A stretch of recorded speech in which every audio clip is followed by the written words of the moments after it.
आजपासून पितृपक्ष सुरू झालेला आहे. त्यामुळे आपण आज पितृपक्षाची माहिती घेणार आहोत. पितर आणि पूर्वजांच्या आत्म्याच्या शांतीसाठी त्यांची शांती पूजेसाठी वर्षातील 15 दिवस विशेष मानले जातात. पितर आणि पूर्वजांच्या आत्म्याच्या शांती पूजेसाठी वर्षातील 15 दिवस विशेष मानले जातात. त्याला आपण पितृपक्ष म्हणतो.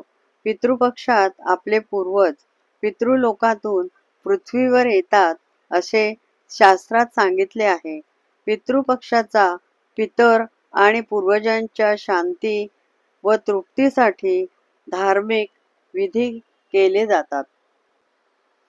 पितृपक्षाचा उद्देश म्हणजेच पूर्वज आणि पूर्वजांचा सन्मान करणे हा आहे. या काळात पितरांचा आदर आणि सन्मान केला जातो, जो सर्वात पवित्र मानला जातो. असे मानले जाते की पितृपक्षात मृत आत्म्यांचा सन्मान केल्याने त्यांना मोक्ष व मुक्ती मिळते. असे म्हटले जाते, पहिला मृत मानव म्हणजे यम हा आद्य पितर आणि सर्व पितरांचा राजा असल्याचा उल्लेख ऋग्वेदात आहे. यम अंतरिक्षात वास करतो. अंतरिक्षातील देवतांच्या स्थानाच्या वर यमलोक असून तोच पितृलोक होय. मृत पितरांचा वास याच लोकात असतो. जीवात्म्याला मरणोत्तर सूक्ष्म भौतिक देह प्राप्त होतो. पितर या शब्दामध्ये पितृ असा मूळ शब्द आहे. याचा अर्थ श्रेष्ठ किंवा पिता असे होतो. पितर या शब्दाचा अर्थ दिवंगत पूर्वज असाही होतो. तर्पण म्हणजे काय? तर देव ऋषी पितर यांना जलांजली उदक घेऊन तृप्त करणे म्हणजेच तर्पण होय. तृप म्हणजे संतुष्ट करणे. तृप या धातूपासून तर्पण हा शब्द सिद्ध झाला आहे. देव ऋषी पितर यांना जलांजली देऊन तृप्त करणे म्हणजेच तर्पण होय. ज्यांच्या नावाचा उल्लेख करून तर्पण केले जाते त्या देव पितर आदींनी आपले कल्याण करावे हा तर्पण करण्याचा हेतू असतो. तर्पण करण्याची पद्धत म्हणजे तर्पण नदीवर करावे असे बोधायनाने सांगितले आहे. हे तर्पण नदीमध्ये नाभीपर्यंत पाण्यात उभे राहून किंवा नदीच्या काठी बसून करावे. देव आणि ऋषी यांना पूर्वाभिमुख होऊन आणि पितरांना दक्षिणाभिमुख होऊन तर्पण करावे. पितृपक्ष हा केवळ एक धार्मिक कालावधी नसून पूर्वजांविषयी कृतज्ञता व्यक्त करण्याचा धार्मिक विधी आहे. हे एक पूर्वजांचे स्मरण आहे. आपले जीवन, परंपरा आणि संस्कृती पिढ्यानपिढ्या आपल्याला पूर्वजांकडूनच मिळते. तर्पण केल्याने पितर केवळ संतुष्ट होऊन जात नाहीत, तर तर्पण करणाऱ्याला आयुष्य, तेज, ब्रह्मवर्चस्व, संपत्ती मिळो असे भरभरून आशीर्वाद देतात. पितृतर्पण विधीमध्ये देव, ऋषी आणि पितरांना उद्देशून त्यांना दूध, तीळ, कुशा, फुले, पाणी अर्पण केले जाते. त्यामुळे त्यांची तृप्ती होते आणि त्यांच्या आत्म्याला शांती मिळते. हा विधी पितृपक्षात किंवा दररोज पहाटे स्नान केल्यानंतर करता येतो. तर्पणासाठी धातूचे पात्र घेऊन त्यात जल, अक्षता आणि कुशा ठेवून पितरांच्या नावाने मंत्र जपून तर्पण केले जाते. तर्पण कधी करावे? तर श्राद्ध देवी दुपारी करावे. तर्पणामध्ये पितरांना दूध, तीळ, कुशा, फुले, पाणी देऊन तृप्त केले जाते. जल अर्पण केल्याने पितरांची तहान भागते नाहीतर पितर तहानलेले राहतात अशी श्रद्धा आहे.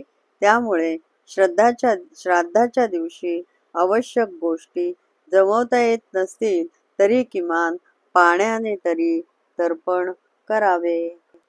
पितृपक्ष म्हणजे दिवंगत पूर्वजांचे पूजन करण्याचे 15 दिवस.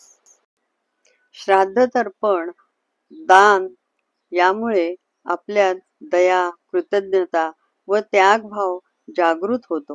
हे आत्मशुद्धीचे साधन मानले जाते. पितरांना प्रसन्न करून आपण जीवनातील अडचणी, आर्थिक संकटे, आरोग्याशी संबंधित समस्या यावर मात करू शकतो अशी श्रद्धा आहे. असे मानले जाते की पितरांचे समाधान म्हणजे देवाचे समाधान. म्हणूनच पितृपक्ष हा पूर्वजांना अर्पण आणि देवतांना संतोष देणारा महत्वाचा काळ मानला जातो. अशी एक पुराण कथा आहे. कर्ण हा अत्यंत दानशूर होता. त्याने आयुष्यभर लोकांना सोनं वाटलं, धन वाटलं, पण त्याने कधीही अन्नदान केले नव्हते.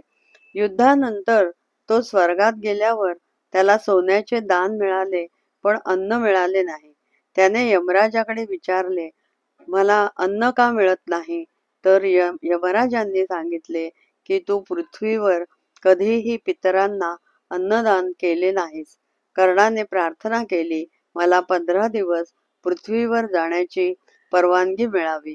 त्यानंतर तो पृथ्वीवर येऊन त्याने पितरांना अन्नदान व तर्पण केले. म्हणूनच हा काळ पुढे पितृपक्ष म्हणून ओळखू जाऊ लागला. अशी ही एक कथा आहे की राजा भगीरथाने आपल्या पूर्वजांच्या उद्धारासाठी कठोर तप केलं. गंगा मातेचे पृथ्वीवर अवतरण झाले आणि गंगा जलाने भगीरथाच्या पितरांचा उद्धार झाला. यावरूनच असे मानले जाते की गंगेतील तर्पणाने व पिंडदानाने पितरांचा उद्धार होतो. महाभारतातील आदिपर्वानुसार राजा दुष्यंत व शकुंतलेचा पुत्र भरत याच्यापासून भारतवंश सुरू झाला. शकुंतला ऋष्यशृंगांच्या आश्रमात पितृकर्मासाठी येत असे. यावरून स्त्रियाही पितृकर्म करू शकतात हे मानले गेले आहे. सर्वपित्री अमावास्या म्हणजे या दिवशी सर्व पितर पृथ्वीवर येतात अशी श्रद्धा आहे. त्या दिवशी श्राद्ध न करणाऱ्या व्यक्तीचे पितरही या दिवशी आशीर्वाद देऊन जातात. त्यामुळे या दिवसाला महालय अमावास्या किंवा सर्वपित्री अमावास्या असं म्हणतात. पितृपक्षात प्रत्येक दिवशी वेगवेगळ्या तिथीनुसार श्राद्ध केलं जातं. या 15 दिवसांना महालय असेही म्हटले जाते.